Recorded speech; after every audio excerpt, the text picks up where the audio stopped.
સદગુરુ ભગવાનની જય. આજ આપણે હરિભગતના આ મઢીની અંદર પાવન સાનિધ્યમાં જે આપણે ઘણા આપણા સંતો ભાવિ ભક્તો અવરનવર જે વાતો કરે છે, પણ પોતે પોતાના અનુભવ સિવાય પોતે પોતાના જે કાંઈ નોલેજ પ્રમાણે આપમેળા એ વાત નહીં નીકળે ત્યાં સુધી સમજાય એવું નથી. તમારે જીવનમાં ન જોયું હોય તો બધે જાવું જોવું જરૂરી છે.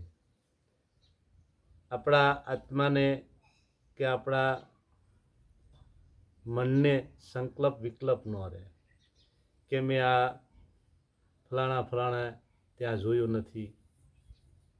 જોવું જરૂરી છે, પણ જોઈથી તો તમારા મનની અંદર એવું થાય કે ભાઈ આપણે ગંગાસાગર જી આવ્યા નાય જી આવ્યા, પણ કોઈ આત્માની શુદ્ધિકરણ થાય એવું નથી. સબરીબાએ જો ભજન કર્યું અને એક એમના સદગુરુના વસનમાં રહી અને પડ્યા રહ્યા તો એને રામને ગોતવા જવું પડ્યું નહીં. રામ રેઢો એની ઝૂંપડીએ આવ્યો, એને જવું પડ્યું નહીં. એમ આપણી કાલી ગેલી ભાષામાં જે કાંઈ આપણે સત્સંગ કરવી છે, ભજન કરવી છે, જે કાંઈ કરવી છે, પણ એનું અમલ ન થાય ત્યાં સુધી તો વાતું તો કદાચ આપણા મુખે સરસ્વતી વસી ગયા હોય તો જળ સ્તંભાવી દે એવી વાતું બાપા નહીં રહે. પણ જ્યાં સુધી તમને અમલ નહીં થાય, જ્યાં સુધી તમારા જીવનની અંદર ઉતરશે નહીં, ત્યાં સુધી ઓલા કે આ પટોળે ભાત પડે એવું નથી. કારણ કે નોલેજમાં તો લેવું જ પડશે. જ્યાં સુધી નોલેજમાં નહીં લો ત્યાં સુધી તમે જજમેન્ટ આવે નહીં.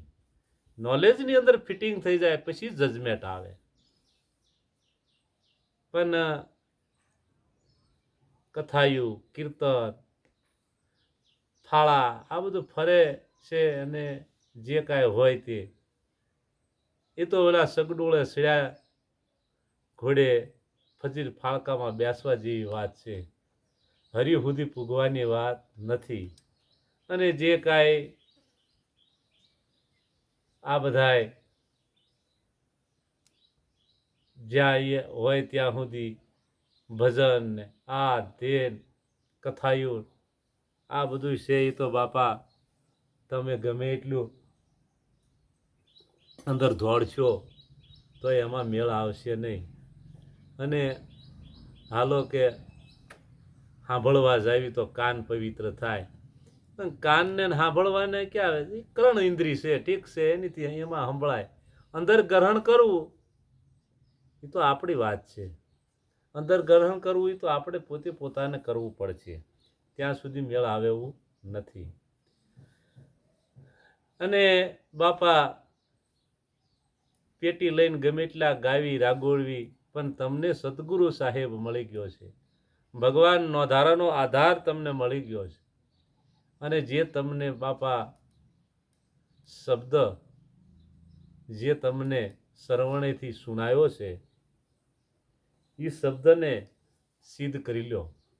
અને એ શબ્દ બાપા સિદ્ધ નહીં થાય ત્યાં સુધી આમાં મારા વાલા પતો લાગે એવું નથી.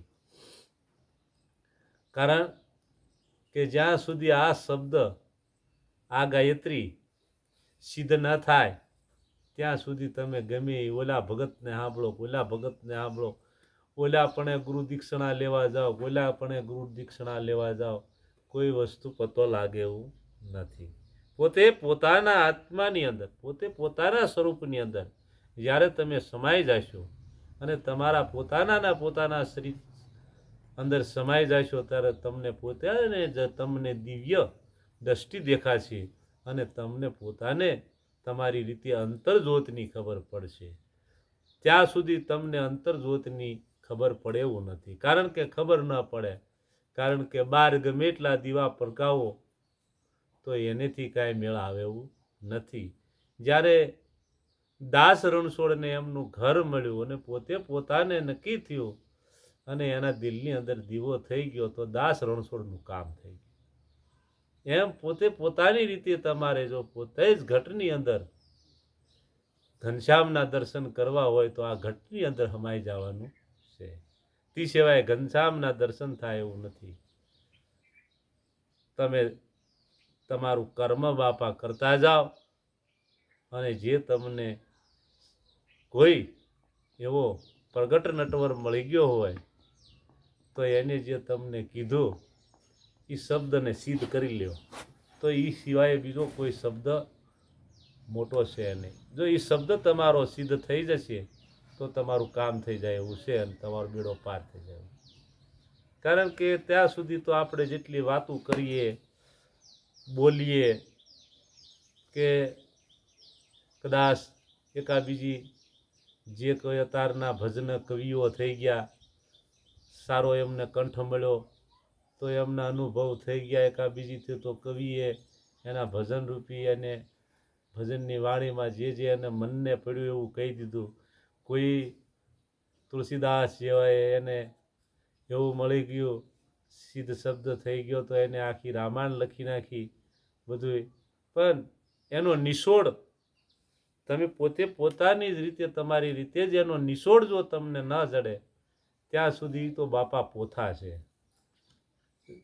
કે એ પોથા ગમે એટલા ફેરવવી અને આપણું કામ થાય એવું છે નહીં. જીવનની અંદર સાત્વિક જીવન જ્યારે બની જાય અને સાત્વિક જીવન બન્યા પછી તમારે આધીનતાના ઘરમાં રહી અને આ કામ કરવા જેવું છે. જ્યાં સુધી આધીનતાના ઘરમાં ન રહીએ ત્યાં સુધી આ કામ થાય એવું નથી. હું તો મારી દેશી ભાષામાં કાલી ગેલી ભાષામાં વાત કરું છું. કોઈ કેમ્પ્યુટર કે કોઈ ભણેલ ગણેલ નથી બહુ, કે કોઈ એવા આ થૂલ શરીર ને ઓ શરીર ને નીચ સ્વરૂપ ને નીચ ભાન ને ઓલી ભાન ને એવું બધું તમને ઘણા લોકો ભણેલ ગણેલ હશે એવું ત્રિક બોલતા આવડી ગયું છે તો કથા છે, પણ હું કોઈ તમને એ કાંઈ વાત કરવા માંગતો નથી. તમે તમારા નીચ સ્વરૂપમાં તમારે સમાવવું હોય ન સમાવવું હોય કે જે કાંઈ હોય, પણ હું તો તમને દેશી ભાષામાં મારી હાવ સરળ ભાષામાં વાત કરું છું કે નિજ સ્વરૂપને કોઈ જો જાણ્યું હોય તો આ બધું કરવા પડવું રે. હું આ બોલું છું મારે ન કરવા રે. મેં મારા નિજ સ્વરૂપને જાણી લીધું હોય તો. નિજ સ્વરૂપને જાણ્યું નથી અને વાતું કરે છે ઈગમ નિગમની, ત્યાં સુધી પતે એવું નથી. કારણ કે વાતોમાં તો અત્યારે મને આ ચેનલવાળાએ આવીને કીધું કે બોલો ભગત, જે કાંઈ તમારે તમારો નોલેજ કામ કરે એ પ્રમાણે વાત કરો અને તમારો પરિચય લેવા આવ્યા છે તો અમે અવારનવાર પરિચય દેતા હોય તો એથી કહે આપણે તરી જ આવી એવું નથી. પણ છતાં એમના આત્માની અંદર એવું થાય કે ભાઈ આવું પાસ ઈશ્વરમય શબ્દ મળે અને કોઈ કદાચ કોઈ આત્માઓ હોય જાગી જતા હોય તો સંતોએ કીધું છે કે ના ના ભાઈ, ખાવું અને બીજાને ખવડાવવું, પીવું અને બીજાને પાવું, અને કદાચ પૂરણ ભરેલો હોય તો એને ભરી ભરીને પીવો અને અધૂરો હોય તો પૂરો કરવો. આવો બધા સંતોના મત છે. એના મતે આપણે ચાલવું જોઈએ, એ આપણે ના નથી, પણ ક્યાં સુધી ચાલશું? 10 વર્ષ 20 વર્ષ 25 વર્ષ 50 વર્ષ 60 વર્ષ 70 વર્ષ 80 વર્ષ માથેથી વ્યા જાય તો એકનો એક એકડો જ ઘૂંટવો તો એનો કોઈ મહિમા છે નહીં. કારણ કે જીવનની અંદર પરિવર્તન તો લાવવું જ પડશે. જીવનમાં જ્યાં સુધી પરિવર્તન નહીં લાવી ત્યાં સુધી એકને એક ધોરણમાં ભણ્યાથી શું થશે? બરાબર. અને શબ્દ આર હોય છે, શબ્દ પાર હોય છે. શબ્દ કી ધંગ ઢેરિયા હોય છે. શબ્દ ધરતીના ધડે હોય છે બાપા. શબ્દને કોઈ સીમા નથી. શબ્દ સીમાડા બાર હોય છે. શબ્દ 52ની બાર હોય છે. શબ્દ તો જેને મારા વાલા લાગી ગયો, શબ્દ જેને ઉતરી ગયો છે એને આરપાર કહેવાય. એના કામે થઈ ગયા છે. એના કામે નથી થયા એવું નથી મારા વાલા. એનું શું આપણે વર્ણન કરીએ? આપણીથી કોઈ મારા વાલા એનું વર્ણન થાય તેવું નથી પ્રભુ. કારણ કે શબ્દ છે એની કોઈ તુલના કરાય તેવું છે નહીં. અને શબ્દની જો તુલના કરીએ તો મેળમાં આવે એવું પણ નથી. બરાબર? કારણ કે શબ્દની જે તુલના કરવી બહુ કઠિન છે. એટલે ઘણા બધાઓ વાતો કરે છે, પૂછે છે કે ભાઈ તમારું પતી ગયું છે, તમારે આ થઈ ગયું છે, તમે આમ થયું છે, તમારે આમ આનું બધું આ નક્કીપણું થયું છે, આમ થયું છે, ઘણું પણ છે. પણ જે કાંઈ આવીને પૂછતા હોય તો એટલું કહી શકાય કે કંઈક કુદરતની, ઈશ્વરની નજીક હશું તો ઓટોમેટિક આપણી પાસે આવી અને આ પૂછતા હોય કે આનું શું છે, આનું શું. તો જે કાંઈ નક્કી થયું હોય, જે અનુભવ થયો હોય એની આપણે આ વાતો કરીએ છીએ. અને જે કાંઈ આમાંથી આપણને એની કૃપાથી જે કાંઈ પ્રેરણા મળતી હોય છે એ તો મનની અંદર સમજવાની હોય છે કે કીધા જેવું છે નહીં. કારણ કે પ્રેરણા મળી હોય તો એ કોઈ બહાર પાડા જેવું છે નહીં. અને બહાર પાડો તો કોઈ તમને કાલપરમાં કે ગાનપણમાં ગણે છે. એટલે એમાં કોઈ બહુ ઊંડું ઉતરવા જેવું નથી. કારણ કે તમને આ સ્વરૂપ દેખાય, આ સ્વરૂપને દેખાણું, આનું આમ થયું ને બધી વાતો કરો તો તમને જીવનમાં સામું ઉકળામણ થાય એવું છે. એટલે જે કાંઈ આ સ્થિતિમાં રહી અને જે આમાં વાત આપણને અનુકૂળ લાગે એ વાત કરી શકાય છે. અને એ વાત પ્રમાણે આપણે નક્કી કરી લેવું પડે. અને મારા મન પ્રમાણે જે કાંઈ મને નક્કી થયું અને જે કાંઈ મને આવીને પૂછે છે તો જે હરિવરના ખજાનામાં જે એના વિદ્યુત બોર્ડ છે, એના વિદ્યુત બોર્ડમાંથી જે પાવર આવે છે, સાપ પડે છે અને એના હિસાબે જે કાંઈ બલ આપણે બાળવી છે. આપણું તો કોઈ છે નહીં પાવર, એ વાત તો નક્કી છે. જે કાંઈ શબ્દ ઘૂંટીને બોલાતો હોય તો ભલે, કોઈ વિખરી વાણીમાં બોલાઈ જતો હોય તો ભલે, પણ એની કૃપાથી, એની અમિત દૃષ્ટિથી આ કાંઈ શબ્દ આવતા હોય ને આપણે વાત કરતા હોઈએ છીએ. તો શબ્દની તો વાલા મારા ટકસાળ હોય છે, પણ એની કૃપાથી એ શબ્દ ઓટોમેટિક પાછો સિદ્ધ થઈ જતો હોય છે. એટલે અનેક વાતો કરીએ છીએ આપણે, પણ એ વાતોમાં મને એવું થાય છે કે પ્રભુની પ્રેરણા હશે તો એ કાલી ગેલી ભાષામાં જે વાત થતી છે તો જે કાંઈ હરિવરો, ભક્તો, એના પિયાસી એ આ શબ્દનો અનુગ્રહ કરતા હોય ને એમની રીતે કોઈ 5 આત્માઓ જિજ્ઞાસુ હોય, એ જિજ્ઞાસુ આત્માને પાછો આની અંદર રસ લાગતો હોય ને એ પાછો અરસપરસ બીજાને આવી પાછી 5 વાતો કરતા હોય છે.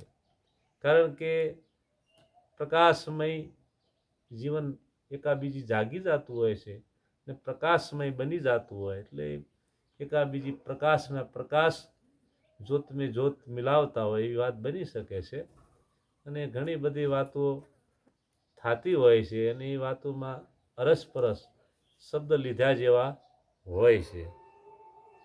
કારણ કે પછી તો શબ્દને આપણા જીવનની અંદર કઈ રીતે ઘૂંટવો, કઈ રીતે શબ્દના અનુકરણ કે એ શબ્દ ઉપર કઈ રીતે આપણે ધ્યાન દોરવું એ બધું તો પછી આપણે વિચારવું જોઈએ છે.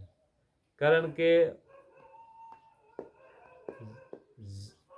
જ્યાં સુધી ભૂખ હોય અને એ ભૂખને આપણે ભૂખ ભૂખ કરતા હોય પણ એ ભૂખ કાંઈ મટતી નથી ભજન વિના. બરોબર. જ્યારે એ ભજન એટલે ભોજન, એ ભોજન કરો ત્યારે ભૂખ મટી જાય છે. બોલે સતગુરુ ભગવાનની જય.